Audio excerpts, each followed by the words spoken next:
Welcome back to my channel WB aspirants. সবাই কেমন আছো? আশা করি ভালো আছো।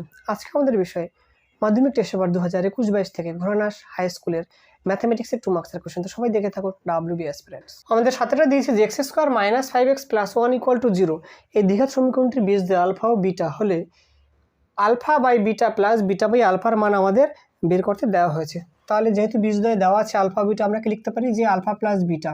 তাহলে বীজদ্বয় সমষ্টি কী হয় যে -b/a হয়। তাহলে কি পাবো যে 5 বাই কত 1 = কত পাচ্ছি আমরা 5 পাচ্ছি। আর কি বীজদ্বয়ের গুণফল কি আলফা ইন্টু বিটা = কি পাচ্ছি আমরা 1 পাচ্ছি। তাহলে কি লিখবো যে আলফা বাই বিটা প্লাস কি যে বিটা বাই আলফা = কি আসবে যে লসাগু করলে যে আলফা বিটা। তাহলে উপরে কি পাচ্ছি যে alpha square plus beta square. তো এটা কার সূত্র পড়ছে যে a + b হোল স্কোয়ার। তাহলে কি লিখবো alpha plus beta whole square -2 alpha beta by কত আলফা বিটা।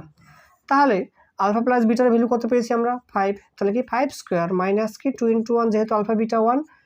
তাহলে কি পাচ্ছি যে 25 মাইনাস কত 2। তাহলে কি পাচ্ছি যে 23। তাহলে আমাদের উত্তর কি আসবে যে 23। আমাদের 18 দিয়েছে যে একটি গোলকের ব্যাসার্ধ 50% বৃদ্ধি করলে বক্রতলের ক্ষেত্রফল শতকরা কত বৃদ্ধি পাবে। তাহলে আমরা লিখে নেব যে ধরি গোলকের প্রাথমিক ব্যাসার্ধ = r একক। তাহলে আমরা কি লিখতে পারি যে গোলকের প্রাথমিক বক্রতলের ক্ষেত্রফল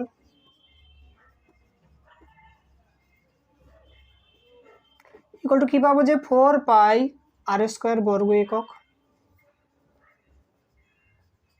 এবার কি লিখবো যে গোলকের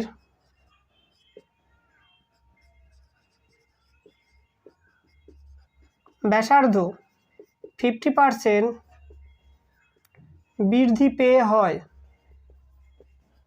কি লিখবো যে বৃদ্ধি পেয়েছে যেহেতু 50%, তাহলে 100 + 50 কত 150। তাহলে 150 ইন্টু কি যে r/100 এত একক।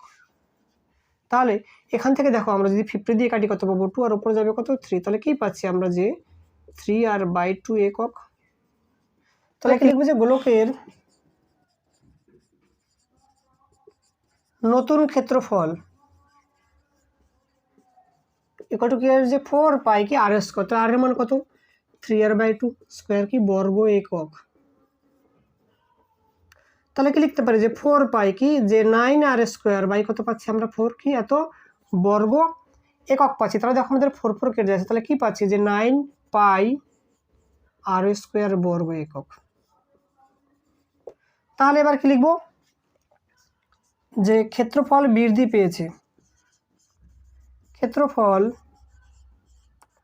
বৃদ্ধি পেয়েছে কি যে 9πr² মাইনাস 4πr²। তাহলে কি পাচ্ছি যে 5πr² বর্গ একক। তাহলে এবার কি লিখবো যে ক্ষেত্রফল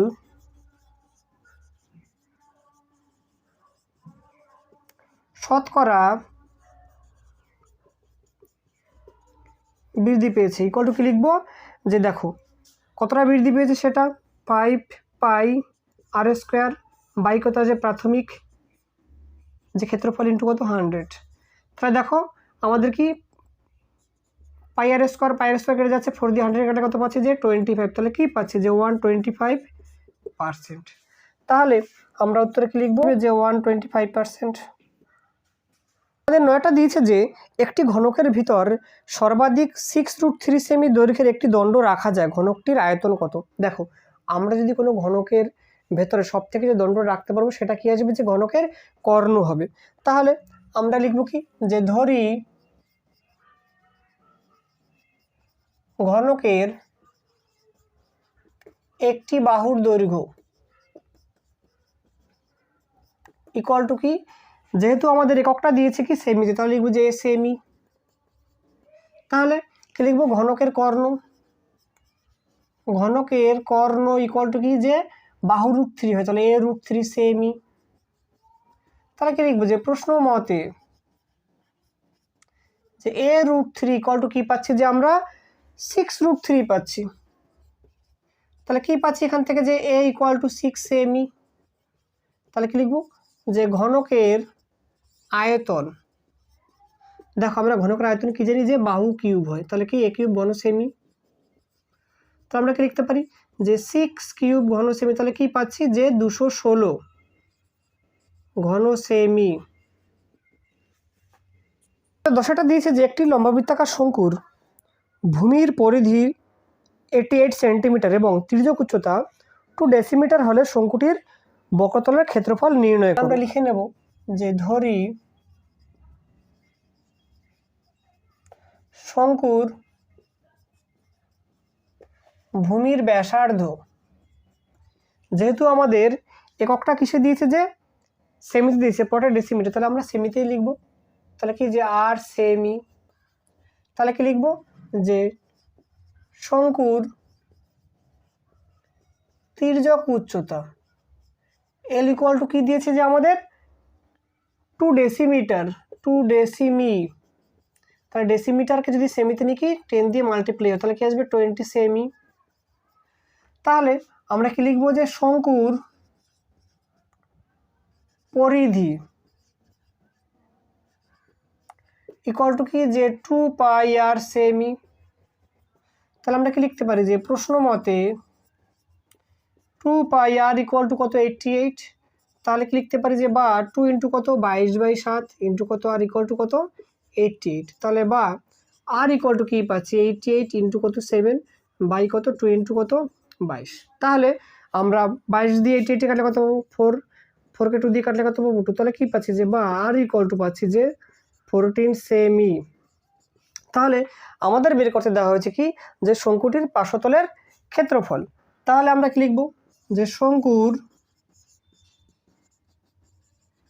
পার্শ্বতলের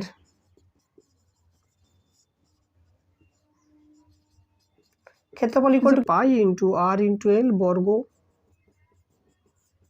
সেমি। তাহলে কি লিখবো যে 22/7 ইন্টু কত 14 ইন্টু কত 20, 7 দিয়ে কাটু কাটতে পারছি যে 2, তাহলে কি পাচ্ছি যে 44 ইন্টু 20, তাহলে কি পাচ্ছি আমরা যে 880 বর্গ সেমি। তাহলে আমাদের উত্তর কি আসবে যে 880 বর্গ সেমি।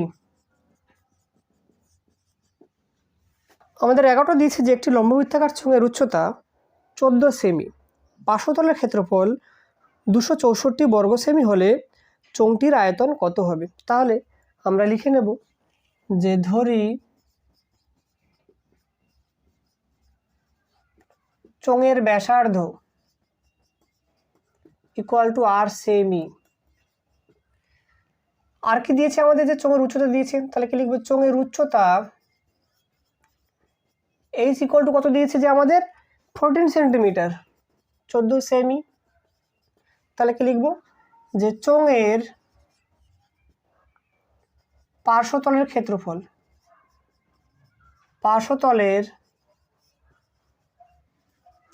ক্ষেত্রফল 2 পাই ইন্টু আর ইন্টু এইচ, তাহলে কি 2 পাই আর এইচ কি যে বর্গ সেমি। তাহলে আমরা কি লিখতে পারি যে প্রশ্ন মতে কি যে 2 পাই আর এইচ ইকুয়াল টু কত যে 264। তাহলে এবার আমরা মানগুলো বসাবো, তাহলে কি পাচ্ছি 2 গুণ 22/7 ইন্টু আর জানি না এইচ কত 14 ইকুয়াল টু কত 264। তাহলে 7 দিয়ে 14 কাটলে কত 2, তাহলে আমরা কি পাচ্ছি যে বা 88 আর ইকুয়াল টু কি পাচ্ছি 264, তাহলে বা আর ইকুয়াল টু কি পাচ্ছি যে 264 বাই কত 88, তাহলে কবার যাচ্ছে আমাদের যে 3 বার। তাহলে কি পাচ্ছি যে বা আর ইকুয়াল টু 3 সেমি। আর আমাদের বের করতে দেওয়া হয়েছে কি যে আয়তন, তাহলে কি লিখবো যে চোঙের আয়তন, চোঙের আয়তন ইকুয়াল টু কি যে পাই আর স্কোয়ার এস কি ঘন সেমি। তো আমরা কি লিখতে পারি যে 22/7 ইন্টু আর কত 3, তাহলে কত আসবে 9 ইন্টু এইচ কত 14, তাহলে 7 দিয়ে কাটলে কত পাচ্ছি 2 পাচ্ছি। তাহলে আমরা কি পাচ্ছি যে 44 ইন্টু 9, তাহলে কি পাচ্ছি 4 নং 36 6, 4 নং 36 আর 3 কত 39, 396 ঘন সেমি। তাহলে আমাদের উত্তর কি আসবে যে 396 ঘন সেমি। 12টা দিয়েছে যে x ইকুয়াল টু 3 + 2√2 হলে x + 1/x এর মান কত। তাহলে আমরা কি লিখতে পারি যে বা 1/x ইকুয়াল টু কি লিখতে পারি যে 1/3 + 2√2। তাহলে এবার আমরা হরের করণীয় করবো, তাহলে কি লিখতে পারি যে 3 + 2√2 ইন্টু 3 মাইনাস 2√2, আর উপরে কি যাবে যে 3 মাইনাস 2√2। নিচে কি পাচ্ছি যে 9 মাইনাস কত 2√2 স্কোয়ার, আর উপরে কি পাচ্ছি 3 মাইনাস 2√2। তাহলে নিচে কি আসবে যে 9 মাইনাস 8 আর উপরে 3 মাইনাস 2√2। তাহলে কি পাচ্ছি নিচে 1 উপরে 3 মাইনাস 2√2। তাহলে 1/x এর মান কি এলো যে 3 মাইনাস 2√2। তাহলে আমরা কি লিখবো যে x plus 1/x equal to কত 3 প্লাস 2√2 প্লাস 3 মাইনাস 2√2। তাহলে এই প্লাস মাইনাস 2√2 কেটে গেল, তাহলে কি বড় থাকছে 3 প্লাস কত 6। তাহলে আমাদের উত্তর কি আসবে যে 6। ডিয়ার স্টুডেন্ট, যদি ভিডিও ভালো লেগে থাকে তো অবশ্যই লাইক করবে, আর চ্যানেলটি যারা নতুন তাদের করে সাবস্ক্রাইব করার জন্য। সবাই ভালো থাকো, সুস্থ থাকো, দেখা হচ্ছে পরবর্তী